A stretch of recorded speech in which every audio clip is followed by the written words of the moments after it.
मार्च के जब महीने आते हैं तो निश्चित तौर पे सेल टैक्स और इनकम टैक्स के चक्कर व्यवसायी को और खास करके नौकरी करने वाले लोगों को लगाना पड़ता है। तो उस दौर में क्या क्या करना चाहिए, ये सारी चीजें की जानकारी के लिए आज हम खास मुलाकात में आरपी पाठक जो वरिष्ठ यहाँ के सलाहकार हैं, वित्तीय सलाहकार हैं, उनसे हम लोग जानकारी इकट्ठा करेंगे।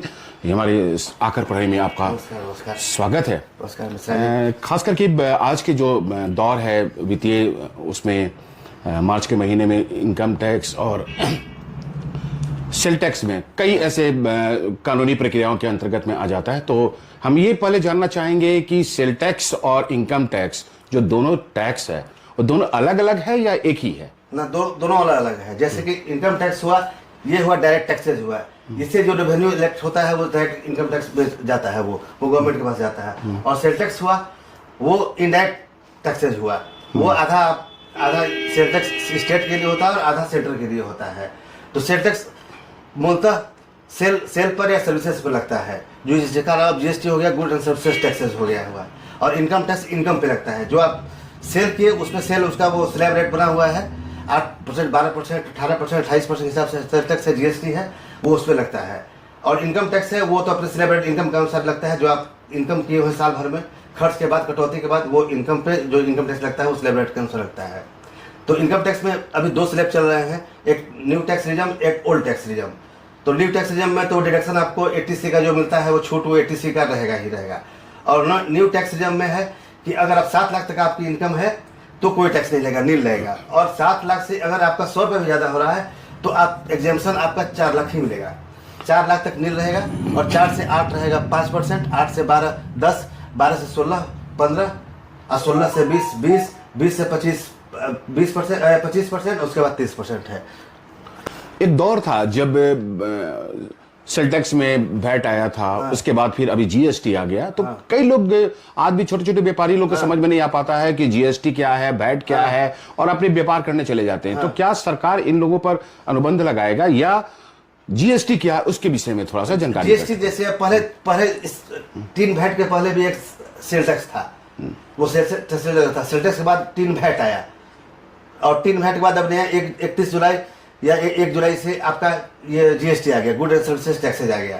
गुड एंड सर्विसेज टैक्स आ गया, जिसमें इसमें कुछ मतलब व्यवसायी इसमें इस टैक्सेज से नाराज भी हैं और कुछ खुश भी हैं कि इसमें अब ये है कि इसमें बंगलिंग होने के चांस बहुत कम है, इसलिए जीएसटी आ गया। और जीएसटी सबको लेना जरूरत नहीं है, अगर जिससे जीएसटी नंबर जरूरत है, अगर माल परचेज करने के लिए, अगर वो कंपनी या होलसेलर या रिटेलर मांग रहा है कि हाँ जीएसटी नंबर दिएगा तो आपको हम अपना माल देंगे या अपना सामान देंगे, तब उनको जीएसटी लेना जरूरी है। अन्यथा 20 लाख से नीचे अगर जिसका सेल है उसको जीएसटी लेने की कोई जरूरत नहीं है। अच्छा, 2 प्रकार के पहले टैक्स दिखाए जाते थे, खास करके एक आपका स्टेट गवर्नमेंट का हुआ करता था, जो, और दूसरी आपका सेंट्रल गवर्नमेंट का हुआ करता था। तो क्या जीएसटी दोनों के समानांतर के तौर पे माना जाएगा, या अलग अलग आज भी उनको? अलग अलग भी है। आधा जैसे आधा पैसा रेवेन्यू चला जाता है सेंट्रल में, और आधा पैसा चला जाता है स्टेट में। तो नहीं, उन लोगों को क्या, जो आमतौर पे जो व्यापारी हैं हमारे, उनको क्या करना पड़ेगा? क्या जीएसटी एक ही? ना, तो स्लैब है, स्लैब के अनुसार उनको भर देना है। वो उसके बाद आधा जैसे आई जीएसटी हुआ, एस जीएसटी हुआ, तो एस जीएसटी हो गया आपका स्टेट गवर्नमेंट के लिए, आई जीएसटी होगा सेंटर के लिए। वो आधा जैसे 18% 9% स्टेट हो गया, और 9% अब रेवेन्यू ले लिया अपना, सेंट्रल गवर्नमेंट ले लिया, तो आधा अपने बाइफरकेट हो जाएगा। जो स्लैब है एक्यूमुलेट करके 18%, 12%, 28% यही करके स्लैब है बस इसका। अच्छा, एक जो गवर्नमेंट ने आंकलन किया है खास करके, जैसे अभी हाल में वित्तीय जो अभी बजट निकला था, तो बजट के दौरान में सामने में आया कि इतने व्यापार अगर आप करते हैं, ट्रांजैक्शन अगर आपका होता है, तो आपका जीएसटी नहीं लेने की आवश्यकता है। तो कितने है वो रकम जो मतलब ऐसे 40 लाख रुपए तक रकम है जी, लेकिन उसमें कंडीशन है ना। मान लीजिए आप 40 लाख तक ऐसा कोई सामान परचेज कर रहे हैं या ले रहे हैं या बेच रहे हैं जिसमें कोई जीएसटी की जरूरत है ही नहीं, तब तो आपको लेने की जरूरत नहीं है। लेकिन अगर आपको जीएसटी, अगर जहां से आप माल परचेज करने जा रहे हैं, पटना, दिल्ली या होलसेल से या सीएनएफ से, और वो अगर जीएसटी नंबर आपसे मांग दिया, तो उसमें आपका जो ये कंडीशन है वो अप्लाई नहीं होगा, तब आपको जीएसटी तो लेना पड़ेगा। जीएसटी जब आप लीजिएगा तभी वो माल देगा वो अपना। एक छोटा सा व्यापारी अगर अपने व्यापार करता है और वो मान लीजिए दिल्ली से अपना माल खरीद करके यहाँ पे ले आता है, तो वहां पे जो माल वो परचेज करेगा और अपने आरा जैसे शहर में, छोटे शहर में लेकर के आएगा, तो उसके लिए क्या जीएसटी आवश्यकता होगा? उसके लिए जीएसटी आवश्यकता होगी, उसको माल लाने के लिए ई-वे बिल की भी आवश्यकता होगी, जीएसटी आवश्यकता होगी, परमिट की, रोड परमिट की आवश्यकता होगी, वो बिना जीएसटी का होगा नहीं वहाँ पे। लेकिन अब तो सवाल ये उठता है कि मार्च का महीना है और मार्च के महीने में खास करके सेल टैक्स और इनकम टैक्स दोनों लोगों को तो अपनी भरपाई करनी होगी, तो उस दरमियान में अगर देखा जाए तो कब तक फाइलिंग करने का डेट है? मतलब अब इनकम टैक्स का तो जैसे अब 1 अप्रैल से 15 अप्रैल से चालू हो जाएगा नए फाइनेंशियल 26-27 असेसमेंट ईयर के लिए, तो मतलब लास्ट अप्रैल से सोचिए मतलब कि रिटर्न भरना चालू हो जाएगा और 31 जुलाई तक विदाउट लेट फी आप भर सकते हैं रिटर्न। और 31 जुलाई के बाद अगर रिटर्न भर रहे हैं तो 5 लाख तक अगर जिसका इनकम है उसमें 1000 लेट फाइन लगेगा, और 5 लाख से ऊपर है तो 5000 रुपये लेट फाइन लगेगा, 10 लाख से ऊपर है तो 10,000 रुपये लेट फाइन लगेगा उसमें। लेकिन अच्छा ये देखिए, जो टैक्स भरने की बातें जाता है, उस टैक्स भरने के दरमियान में कई ऐसे खर्चे भी होते हैं जो सरकार कहता है कि आप उसको दर्शा करके आप उसको कटौती कर सकते हैं, तो क्या नियमावली है उसकी? मतलब खर्चे में तो जैसे कि अब बिजनेसमैन जैसे हुए वो तो अपना खर्चा, जैसे ग्रॉस रिसिप्ट आपका 20 लाख रुपया हुआ और खर्चा उसमें 15 लाख रुपया उसने कर दिया, ऑफिस में, सैलरी में, टेलीफोन में, ट्रैवलिंग में, फील्ड एक्सपेंस में, सेल्स में, हॉस्पिटलिटी में, तो अब 5 लाख नेट इनकम हुआ, तो नेट इनकम 5 लाख हुआ तो उसमें तो कोई टैक्स लगेगा नहीं, खर्चा ये हुआ। आपका कहने का मतलब है कि डिडक्शन, अब डिडक्शन के लिए वही उसमें फिर ओल्ड रेजिम में जाना पड़ेगा आपको, टैक्स के ओल्ड रेजिम में, तब उसमें आपको 1.5 लाख के 80C में जो डिडक्शन मिलता है वो 1.5 लाख मिलेगा, 25,000 रुपये जो आपको 80D मेडिकल क्लेम मिलता है वो आपको मिलेगा, और अगर हाउसिंग लोन लिया हुआ है तो 2 लाख इंटरेस्ट है वो आपको छूट मिलेगा। और नया रेजिम में आते हैं तब आपको ये छूट कोई नहीं मिलेगा, सीधे स्लैब रेट है 7 लाख तक अगर आपका टोटल इनकम है तो आपको टैक्स डील कुछ भी टैक्स नहीं लेगा। अच्छा, इसमें बचाने का कुछ उपाय भी है क्या कानून तौर पे अगर देखा जाए तो? कानून तौर पर वही ओल्ड रेजिम में जाइएगा तो जो डिडक्शन है, जो ऑफिशियली डिडक्शन ले सकते हैं वो आप लेके बचा सकते हैं। अच्छा, कई ऐसे लोगों का सामने में आता है जिनके ऊपर में केस भी कई दर्ज हम लोगों ने देखा है, तो वे लोग गैर कानूनी तरीके से वे लोग कर लेते हैं, तो उन लोगों के लिए आप क्या कहना चाहेंगे जो गैर कानूनी तरीके से टैक्स बचाने का जो कार्य करते हैं, तो उनके बारे में क्या कहेंगे? गैर कानूनी ढंग से यही करते हैं कि जो इनकम हुआ वो सही रूप से दर्शाते नहीं है, मतलब कि ग्रोस रिसिप्ट 1 करोड़ रुपया हुआ वो उसको दिखा दिए अपना कि मेरे 40 लाख हुआ, जबकि आपका ट्रांजेक्शन है आपके अकाउंट्स में, करंट अकाउंट, सीसी अकाउंट और अकाउंट में आपका 1 करोड़ ट्रांजेक्शन है, लेकिन उसको इग्नोर करते हुए आपने उसको 40 लाख दिखाया, और 40 लाख ग्रोस दिखाते हुए उस पर आपने जो इनकम, नेट इनकम जो भी हो 8%, 9%, 10% हिसाब से आपने इनकम दिखा के अपना टैक्स भर दिया। तो अगर अब देखा जाए कि खास करके 2 तरीके से फॉर्म को भरा जाता है, इनकम टैक्स हो तो या सेल टैक्स हो, ऑनलाइन सिस्टम से और एक फिजिकल आप लोगों से मुलाकात कर करके, तो क्या ये सुरक्षित माना जा सकता है जो ऑनलाइन? अब तो ऑनलाइन है, अब तो मैनुअल तो बंद हो गया ना, अब तो टोटली 100% आपको ऑनलाइन ही भरना है, या हमसे भराइए या सेल्फ भरिए अपना जी, तो ऑनलाइन ही भरना है अब।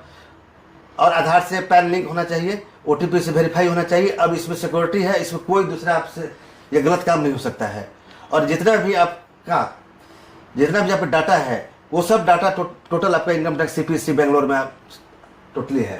टैक्स है जो फायदेमंद है SSC के लिए हमारे, उसमें बचाने का कोई उपाय नहीं है, और सबसे बढ़िया है और साफ सुथरा है, इसमें कोई फंसने की भी दिक्कत नहीं है। अगर आप सही रूप अपना जानकारी दे के रिटर्न अगर भर रहे हैं तो नई स्लैब रेट में फंसने की कोई जरूरत नहीं, इसलिए इसमें कोई बचाने का है ही नहीं, सीधे स्लैब में जाना है और रिटर्न भर देना है। अच्छा, ओल्ड रेजिम में ही आप इधर से उधर कर सकते हैं, इसलिए सरकार इसलिए इनकम टैक्स डिपार्टमेंट जो है वो ओल्ड रेजिम धीरे धीरे बंद करने के फिराम है, और आशा है कि 1-2 साल में ओल्ड रेजिम बंद करके टोटली न्यू रेजिम आ जाएगा।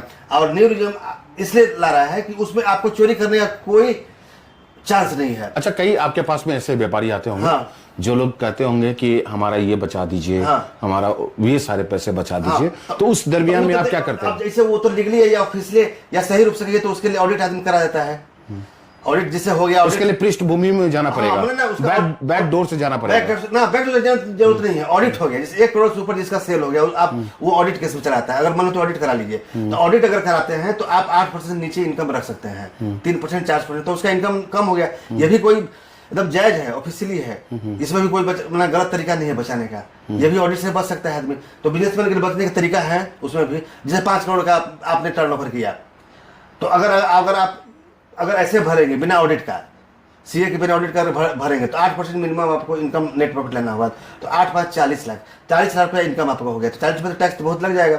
तो उसमें आदमी क्या करता है कि उसका ऑडिट करा जाता है, सीए ऑडिट करते हैं, सीए से ऑडिट हो जाता है, और ऑडिट जब हो जाएगा तो 3 लाख 3% 2% आप नेट इनकम रख कर काम कर सकते हैं मिनिमम।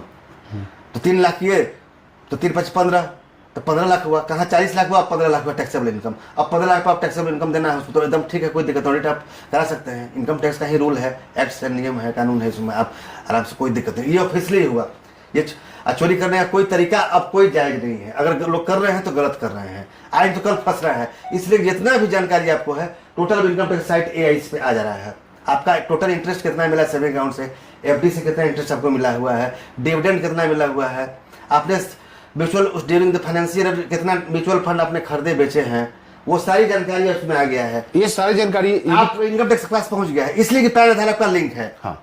आप एसेट्स भी अगर ले रहे हैं, कोई 20 लाख से ऊपर 25 लाख से ऊपर अगर जमीन मकान खरीद बिक्री कर रहे हैं तो भी आपके यहाँ आ जा रहा है, या आपने इतना का सेल किया मकान का, ये इतना का जमीन आपने परचेज किया, अब ये आप नहीं है, उसके पास जानकारी है, अगर आप छुपाते हैं तो वो नोटिस कर सकती है कि आपने ये जानकारी क्यों छुपाया। अच्छा, किसानों के लिए क्या कहेंगे आप? किसान अब देखिए खेती में उनका तो बचत होनी चाहिए एकदम। देखिए अगर जिसका एग्रीकल्चर इनकम, अगर टोटली एग्रीकल्चर इनकम अगर है, वो रिटर्न भर रहा है तो उस पर एक भी पैसा नहीं है टैक्स।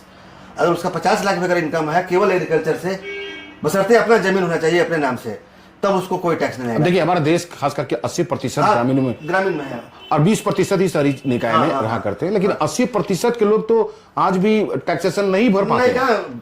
किसान नहीं भरते हैं, अब वही किसान भरते हैं जो एग्रीकल्चर के साथ साथ अदर बिजनेस भी कर रहे हैं वो। अच्छा, उनको क्या जानकारी देना चाहिए? उनका जानकारी देना चाहिए कि अगर एग्रीकल्चर इनकम शुद्ध रूप से कर रहे हैं वो, तब तो उनको कोई रिटर्न भरने की जरूरत नहीं है। टोटल एग्जाम्प्ट इनकम है अंडर सेक्शन 10 में गवर्नमेंट की तरफ से, और उन्हें डरने की भी आवश्यकता नहीं है।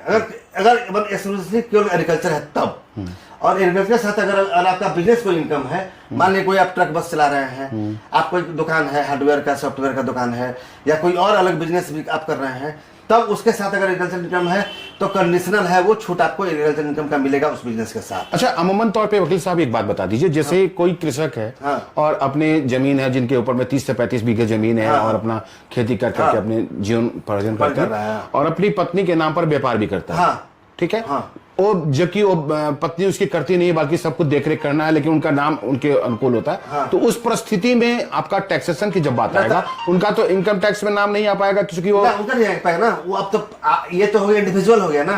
अब उनका तो जो पत्नी है वो तो इंडिविजुअल कर रही है, वो तो इंटाइटी इंडिविजुअल है, वो तो अब तो अपने हस्बैंड के साथ है नहीं, और उनका पैन इंडिविजुअल है, अलग सबका अलग अलग पैन होता है। ये तो ये नहीं है कि आपका मिक्स हस्बैंड वाइफ का, तो वो अपना रिटर्न भर सकती, काम यही करेंगे, काम तो अमूमन आदमी दोनों मिलकर करेंगे, दोनों को तो लाभ एक ही व्यक्ति मिलेगा। हाँ, तो इंडिविजुअल जो आप पत्नी के नाम से पैन है उसमें जो रिटर्न भरेगा उससे उनका रिटर्न, उनको भी डरने की आवश्यकता नहीं। तो ये थे हमारे बीच वरिष्ठ यहाँ के सलाहकार, वित्तीय सलाहकार हैं और इनकम टैक्स सेल टैक्स का काफी जानकार हैं, इनसे हम लोग ने बातचीत किया और कई ऐसे तथ्य हैं जिनके ऊपर में जानकारी और भी हम लोग आगे लेंगे, लेकिन इस बीच में इनके नंबर को भी हम लोग आपके सामने देंगे ताकि किसी भी तरह का कोई अगर सलाह आपको लेने की आवश्यकता पड़े तो निश्चित तौर पे उनसे पूछा जा सकता है।